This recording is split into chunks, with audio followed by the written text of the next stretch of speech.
खबरें जो आपको सीधे जोड़ती हैं हमसे, जिनका आपकी जिंदगी पर होता है सीधा असर। खबरों की वही तस्वीर, बिना बदले बिना डरे, जज्बा सच का लिए, सच दिखाते हैं। पूर्वांचल मूवमेंट के बैनर तले सपा कांग्रेस मुक्त समग्र पूर्वांचल सत्याग्रह 5 अक्टूबर 2024 से वाराणसी। पूर्वांचल मूवमेंट के बैनर तले अलग पूर्वांचल राज्य गठन करने की सरकार से मांग को लेकर पूर्वांचल की सरजमीन पर निरंतर अहिंसात्मक आंदोलन विभिन्न चरणों में किया जा रहा है। इसमें हमने धरना प्रदर्शन, उपवास, पदयात्रा, मौन जुलूस, संकल्प सभा, धार्मिक अनुष्ठान और सेमिनार सम्मेलनों का आयोजन आदि कार्यक्रम किए हैं। उक्त जानकारी देते हुए परेड कोठी कैंट स्थित टूरिस्ट बंगलों में बुधवार को दोपहर में आयोजित प्रेस वार्ता के दौरान पूर्वांचल मूवमेंट के राष्ट्रीय अध्यक्ष एवं पूर्वांचल राज्य आंदोलन के नेतृत्वकर्ता राजेश आजाद ने समाजवादी पार्टी तथा कांग्रेस पार्टी के ऊपर पूर्वांचल राज्य गठन विरोधी रवैया का गंभीर आरोप लगाया। इनके विरुद्ध पूर्वांचल की सरजमी पर बड़ा अभियान चलाने की बात बताई। आजाद ने प्रेस वार्ता में बताया कि सपा और कांग्रेस के डीएनए में उपेक्षित, गरीबी और मुफलिसी का दर्द झेल रही 9 करोड़ पूर्वांचल की जनता के हितों के साथ लगातार खिलवाड़ करते रहना पाया गया है, जबकि भारतीय जनता पार्टी छोटे छोटे राज्यों की पक्ष धर रही है। उन्होंने डॉक्टर भीमराव अम्बेडकर, डॉक्टर राम मनोहर लोहिया, अटल बिहारी वाजपेयी की भावनाओं का आदर करते हुए अति पिछड़े और उपेक्षित पूर्वांचल के जनता की भलाई, कल्याण और सर्वांगीण विकास की दृष्टि से शीघ्र अलग पूर्वांचल राज्य का गठन करने की योगी मोदी सरकार से निवेदन किया। श्री आजाद ने पत्रकारों से बातचीत करते हुए आगे कहा कि पूर्वांचल मूवमेंट सपा कांग्रेस मुक्त समग्र पूर्वांचल सत्याग्रह 5 अक्टूबर 2024 से प्रारंभ करेगी। 5 अक्टूबर शनिवार को सपा कांग्रेस मुक्त पूर्वांचल बनाने तथा अलग पूर्वांचल राज्य का गठन करने की मनोकामना को लेकर वाराणसी में यज्ञ का भव्य आयोजन किया जाएगा, जिसमें पूर्वांचल राज्य समर्थक बंधु शिरकत करेंगे। आगामी अक्टूबर 24 शुक्रवार को वाराणसी जिला मुख्यालय पहुंचकर मुख्यमंत्री माननीय योगी आदित्यनाथ तथा प्रधानमंत्री माननीय नरेंद्र मोदी जी को संबोधित ज्ञापन जिलाधिकारी वाराणसी तथा मंडलायुक्त वाराणसी से मिलकर संचित कार्यवाही हेतु सौंप जाएगा। इसी क्रम में आगामी 11 अक्टूबर को रेवड़ी तालाब तिलबंदेश्वरा पार्क में धरना का आयोजन किया जाएगा। आगामी 2 नवम्बर 2024 को गोरखपुर में पूर्वांचल राज्य संगोष्ठी तथा 10 नवंबर 2024 को प्रयागराज में पूर्वांचल राज्य संगोष्ठी आयोजित करने का निर्णय लिया गया है। प्रेस वार्ता में पूर्वांचल मूवमेंट के राष्ट्रीय उपाध्यक्ष चिन्मय चटर्जी, चिन्मयानंद, राष्ट्रीय सचिव डॉक्टर रश्मि अग्रवाल, प्रांतीय उपाध्यक्ष गोपाल प्रसाद एडवोकेट, प्रांतीय संगठन मंत्री सोमनाथ प्रजापति आदि वरिष्ठ पदाधिकारी सम्मिलित रहे। राष्ट्रीय अध्यक्ष पूर्वांचल मूवमेंट संगठन। आज ये किस ढंग का प्रेस वार्ता आपने किया है, क्या विषय है? प्रेस वार्ता यहाँ करने का मुख्य उद्देश्य है कि पूर्वांचल मूवमेंट क्योंकि पिछले 26-27 वर्षों से लगातार अलग पूर्वांचल राज्य बनाने के लिए हर स्तर पर आंदोलन करता आ रहा है, संघर्ष करता आ रहा है, लेकिन फिर भी न जाने वो कौन से अज्ञात कारण हैं कि सरकार इस पर ध्यान नहीं दे रही है। अन्य दल भी इससे किनारा कसे हुए हैं।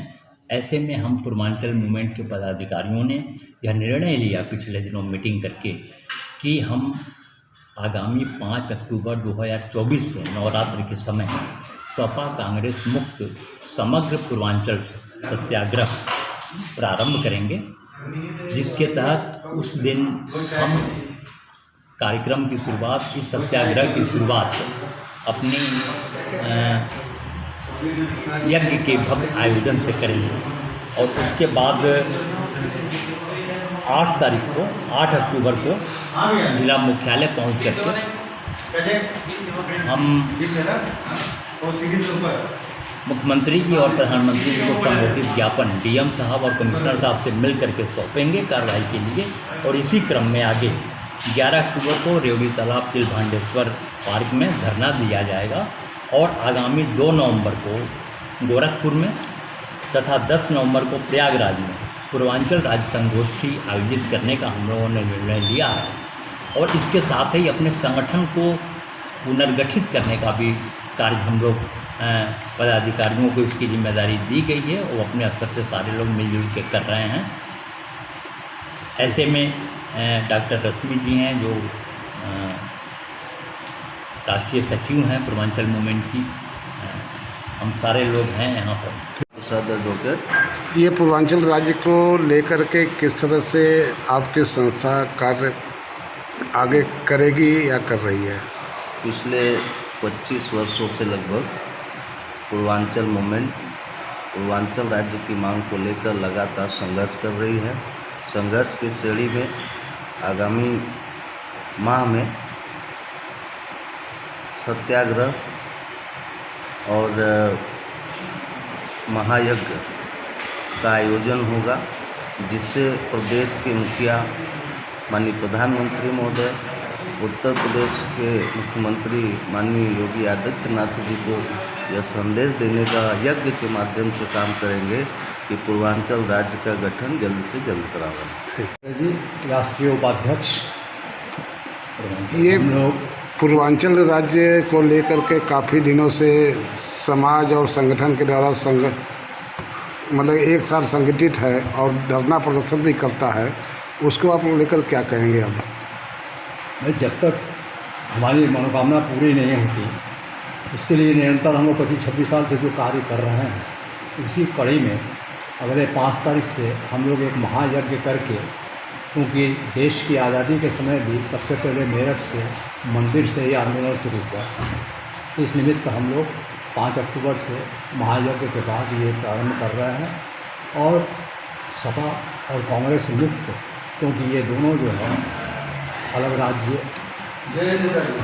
के मंशा को लेकर साफ नहीं है और हम लोग पूरे विश्वास के साथ इस आंदोलन को चलाएंगे। 5 अक्टूबर से हमारा ये पूर्वांचल राज्य मान लीजिए मांगे पूरी हो जाती हैं तो इस पर जनता का क्या प्रभाव पड़ता है? क्या जनता पर प्रभाव पड़ेगा कि चुस्त दुरुस्त अपना कानूनी प्रशासन चलेगा और छोटे राज्य जिस तरह भारतवर्ष में बहुत से हैं, रोजगार मुहैया होगा, विकसित हो रहे हैं, तो छोटा राज्य होगा तो रोजगार मुहैया होगा और फिर A to Z हर कुछ क्लीन एकदम साफ दिखाई पड़ेगा कि हाँ कहाँ क्या हमारी गड़बड़ी है, क्या क्या करना है। तो इसके लिए हमारे तो पूरा पूर्वांचल एक अलग राज्य है। मैं डॉक्टर रश्मि अग्रवाल, ये आज आप सचिव, हाँ, सचिव पूर्वांचल राज्य को लेकर के आगे की क्या प्रतिक्रिया आपकी है? जैसे हम सभी जानते हैं पूर्वांचल राज्य अलग बनाने की हम काफ़ी टाइम से चर्चा कर रहे हैं या सरकार से भी मांग करते चले आ रहे हैं। तो हमें चाहते हैं कि हमारे भाई बहन या युवाएं सब मिलकर हमारा साथ दें और साथ दिया भी उन्होंने, फिर भी हमारी अपील है कि हमारा साथ दें पूर्वांचल राज्य बनाने के लिए। एक हमने काफ़ी टाइम से सोचते चले आ रहे थे, तो पिछले टाइम पे हमने एक मीटिंग की है कि सपा कांग्रेस मुक्त पूर्वांचल राज्य का गठन किया जाए, जिसमें हमारी ये सोच है कि 5 अक्टूबर को हम इसकी पूर्वांचल सत्याग्रह की शुरुआत करेंगे, जिसको सबसे सर्वप्रथम यज्ञ से इसकी स्टार्टिंग करेंगे। यज्ञ जैसे कहते हैं किसी भी चीज़ की शुरुआत करने के लिए यज्ञ किया जाता है, तो यज्ञ का मुख्य कारण क्या है कि सभी निगेटिव चीज़ों को भस्म करना, तभी पॉजिटिव चीज़ें सामने निकलती हैं। ये कहाँ पर यज्ञ होगा, कहाँ से शुरुआत होगा? वाराणसी में ही, ये वाराणसी में ही हमारे